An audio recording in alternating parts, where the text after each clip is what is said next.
Good day, Madam and Sir. My name is Sarah B. Habana, 39 years old, single, and I am from the Philippines.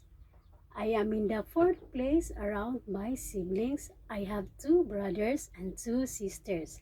I finished in college, taking up Bachelor of Science in Agribusiness, major in Enterprise Management at Davao del Sur State College. I worked in Kuwait for almost 6 years as a household worker all around the world.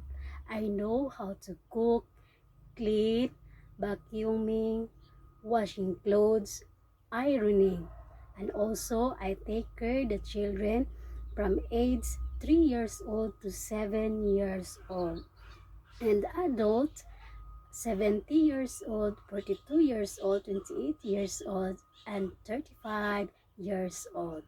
I work also in United Arab Emirates for almost 4 years as a household worker too, all around work. And I'll take care of the children also, 10 years old and 12 years old. Adult age 36 years old and 45 years old. Sir, madam, if you give me a chance to work with you, I will do all my best. I am smart, kind, and hard-working person.